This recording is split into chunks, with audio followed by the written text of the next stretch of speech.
Welcome to the deep dive. Imagine a garden for a second. Not, wild, but really carefully tended. But here's the weird part.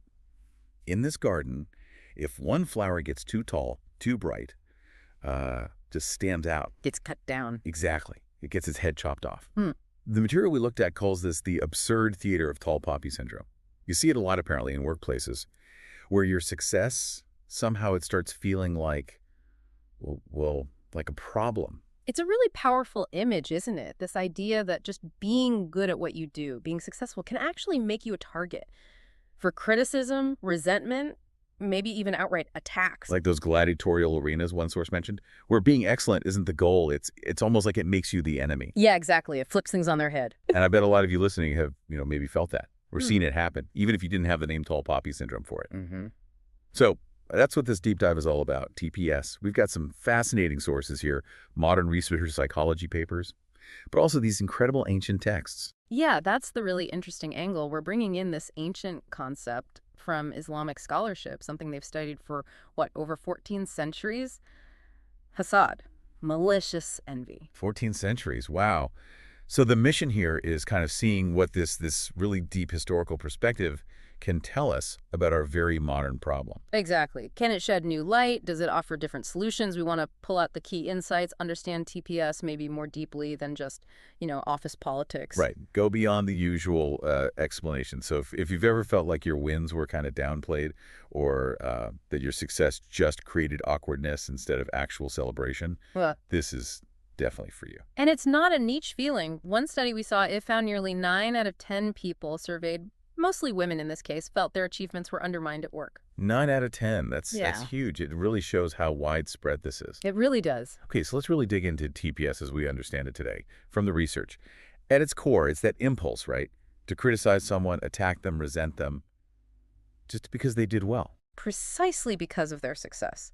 And it creates these environments where people might actually hesitate. They hold back from making decisions, avoid sticking their neck out. Because they don't want to become that tall poppy. Exactly. The psychological cost is real. The research talks about lower decision-making dependability, more avoidance. People just pull back. Subconsciously, maybe, or even consciously. And the effect on well-being, pretty stark. Mm-hmm. One survey mentioned in the sources, 85.6% felt more stressed, and nearly 74% reported poor mental health, directly because of TPS. Yeah, 73.8%. It's damaging. There was this analogy in the research I thought was really vivid. It's like punishing people for being healthy in a hospital. Oof, that hits home. It just feels so counterproductive. It is. And what's so fascinating, is that while we're sort of putting names and metrics to it now in psychology. Ancient traditions were already wrestling with something very, very similar for centuries. Which brings us to hasad. Yeah. Let's pivot to that. How does this ancient Islamic view understand this dynamic? Okay. Hasad. So hasad is described as this psychological state. You feel discontented about someone else's blessing, their success, and you actually want it gone. You wish for it to be removed from them. Okay, so it's not just feeling envious, it's wanting them to lose it. That's the key. And it wasn't just seen as like a bad mood.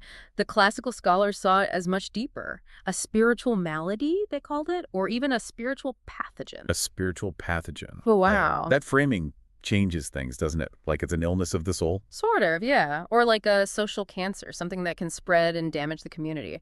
And what's really incredible is that over 1,000 years ago, they were already making this nuanced distinction. Between the bad kind and maybe a less bad kind. Exactly. Between hasad, that malicious envy we just talked about, and gibta. Gibta is more like benign envy. You wish you had something similar, maybe you're inspired by it, but you don't want the other person to lose what they have. Ah, okay. So it's ambition versus destruction. In a way, thinkers like Al-Ghazali, we're talking almost 1,000 years ago, he totally got this distinction. And he even suggested things like cultivating empathetic joy for others as an antidote to hasad. That's amazing foresight. And modern psychology supports this. It does. Research today connects what they term malicious envy hasad with 2 S's in some of the modern psych literature we saw.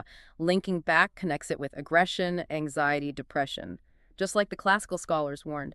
Whereas benign envy, gibta, doesn't have those negative links, might even be motivating. So it's kind of ironic. We're using modern science to basically rediscover these ancient truths about how destructive envy is. Pretty much. Truths that these scholars took for granted.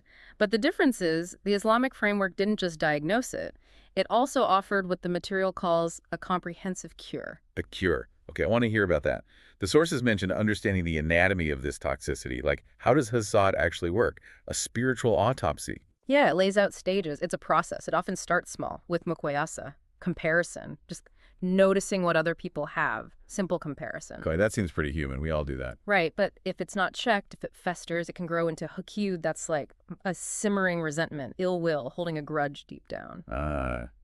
So it moves from observing to resenting. Exactly. And then comes the final and most dangerous stage, the mani zawal an-nima.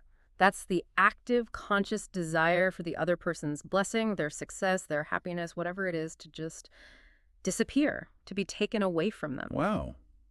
That's dark. It is. And what's remarkable is how modern research actually confirms this progression. Comparison leading to resentment, leading to hostile wishes or actions.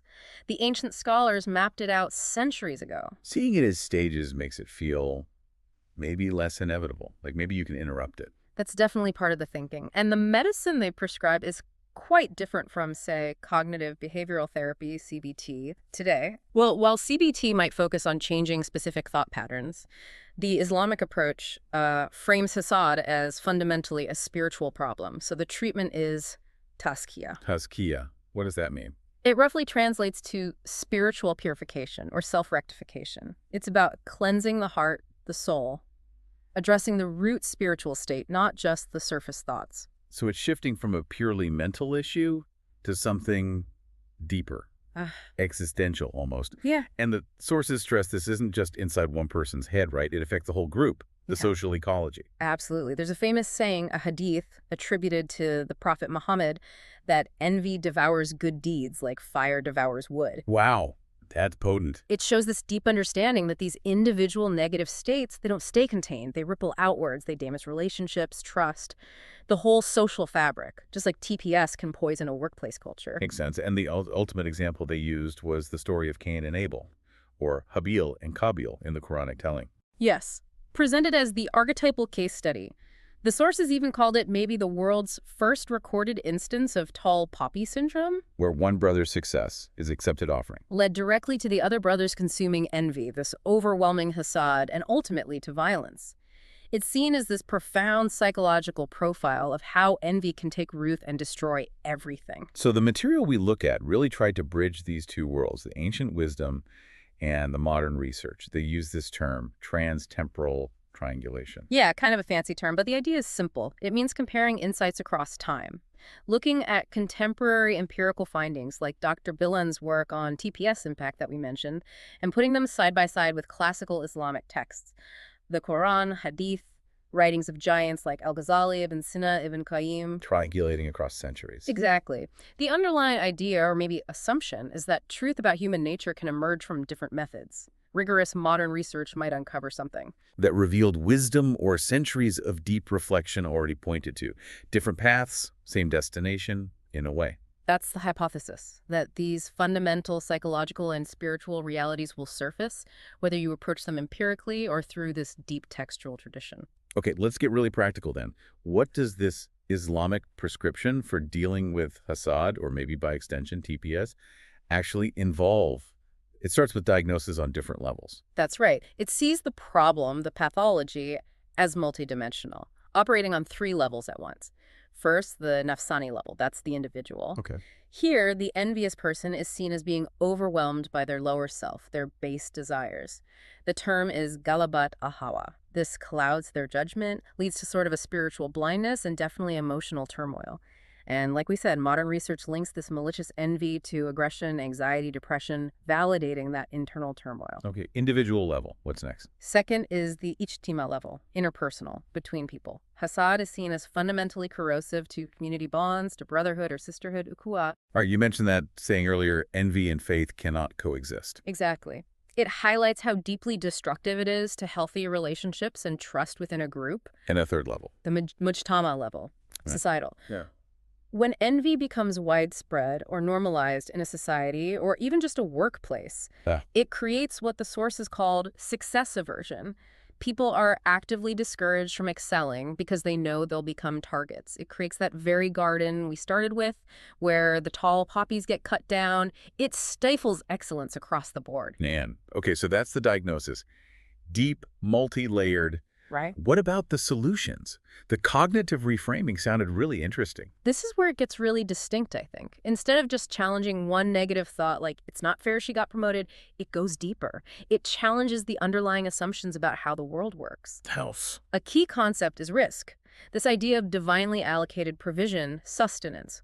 So someone else's success isn't seen as something they unfairly took from a limited pie that should have been yours. Ah, so it reframes it. It's not scarcity, it's Yeah. distribution. Exactly. It's seen as part of a divine distribution based on wisdom we might not grasp. It shifts the focus from that's unfair to that's their apportioned risk. It fundamentally changes the frame. That's a big shift. It is. And the sources point to verses in the Quran, like 4.32, and do not wish for that by which Allah has made some of you exceed others. This isn't just presented as a command, but almost like a therapeutic technique. No. By redirecting that energy, instead of wasting it on resentment and wishing for what others have, channel it towards gratitude for your own risk or towards striving in positive ways yourself. It's about shifting focus from envy to contentment and constructive action. That makes a lot of sense. Were there specific practices, like spiritual exercises recommended? Absolutely. They function almost like psychological interventions. For instance, the dhikr, the remembrance of God. This acts a bit like mindfulness, pulling your attention away from constant comparison with others and focusing it on something higher, on the divine presence. Okay, so it breaks the comparison cycle. Right. And then there's dua for others, making sincere prayers, supplications for the well-being and success of the person you might feel envious of. Praying for them. That sounds counterintuitive if you're feeling envious. It does, but that's the point. It's designed to actively transform that competitive negative energy into genuine care. It helps rewire your emotional response. And then there's sadaqah, giving charity. How does charity help with envy? It directly tackles the scarcity mindset that often fuels envy. By practicing generosity, giving from what you have, you cultivate a feeling of abundance, a trust that there is enough, undermining the feeling that someone else's gain must be your loss. So these are like spiritual technologies Yes. for psychological change. Very concrete. You could see them that way. And crucially, this isn't just an individual practice list. The community focus is huge. Right, you said it's seen as a collective problem. Yes. So the solutions are also collective. Concepts like ta'awun, mutual cooperation, helping each other succeed, and tanafus, fidel care, which means competing, but specifically competing in doing good deeds. So channeling that competitive energy, which seems pretty natural, into something positive for everyone. Exactly. Instead Yeah. of trying to pull others down, you're trying to outdo each other in contributing, in lifting the community up. Right. And then there's the idea of baraka, Baraka, blessing. divine blessing, yes, Yeah. but also this idea that goodness, success, resources, they aren't necessarily finite. They can grow, multiply, especially when they're shared and used well for the community. There's a sense of abundance, not scarcity. So if someone else succeeds and they share the benefits, it actually increases the baraka for everyone, makes their success less threatening. Precisely. It becomes potentially inspiring, something that adds to the collective good rather than taking away from your slice of the pie. This really starts to connect back to the modern workplace, doesn't it? Yeah. Why does this ancient perspective feel so relevant now when we have, HR departments and team building exercises? Well, the argument in the material is that many modern secular approaches tend to focus on managing the symptoms, coping strategies for the individual, how to be more resilient when someone undermines you, how to navigate difficult colleagues. Which is useful, but maybe doesn't fix the root cause. Maybe not the deepest root. They often don't challenge the underlying worldview, the assumption of fierce competition over scarce resources that can make envy feel almost rational. The source is called the Islamic approaches, existential antibiotics. Existential antibiotics. Yeah. I like that. Treating the infection, not just the fever. Kind of. By reframing success within this divine economy of risk and baraka, this potential for abundance, it fundamentally undermines the scarcity premise that fuels so much malicious envy and PPS. It pulls the rug out from under it. Pretty much. And that community focus is key. Creating a culture where success is genuinely celebrated as a win for the group, not just the individual. That kind of shift, the material suggests, could honestly revolutionize workplace cultures. Revolutionize is a strong word. But you can see how. Yeah. Moving from envy to collective pride. Imagine that kind of environment Mm. where people are genuinely rooting for each other to succeed because they see it benefiting everyone. It's a very different picture from the gladiatorial arena. Yeah, definitely. Did the sources suggest concrete things organizations could actually do inspired by this? They did practical interventions, things like consciously building gratitude practices into the workflow, acknowledging team wins, collective achievements, not just star performers. Okay, makes sense. Implementing mentorship programs where success is framed explicitly as something to be passed on, shared, multiplied, not hoarded.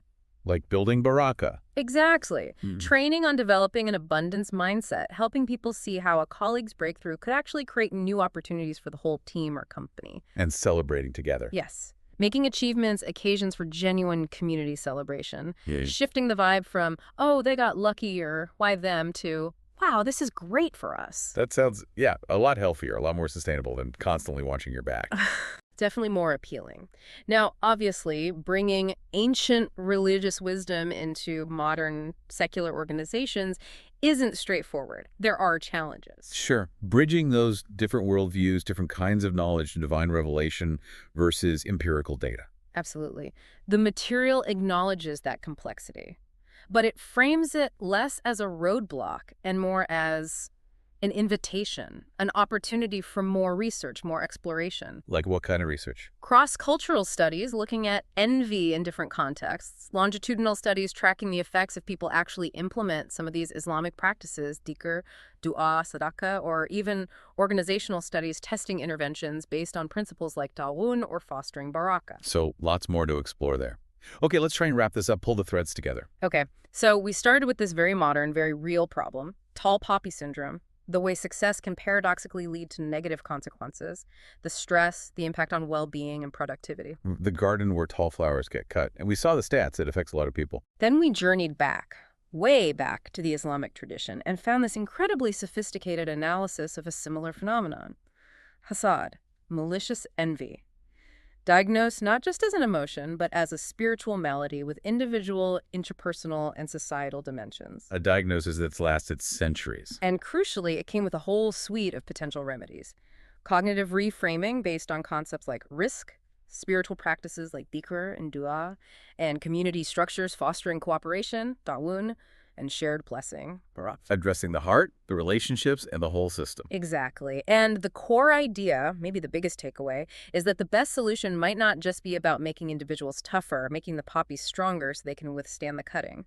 But about changing the garden itself, changing Yeah. the soil, the whole environment. Yes. Shifting the fundamental perspective on what success means, how it relates to the community, seeing it not as a zero-sum game, but as something that can contribute to a flourishing whole, a garden where, ideally, every flower is encouraged to reach its full potential. That final image from the source material was really powerful.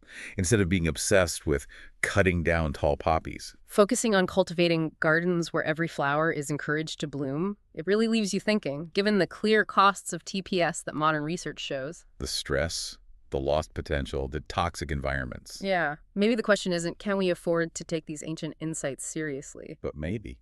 Yeah, Can we afford not to? Perhaps what we really need aren't shorter flowers. just wiser gardeners.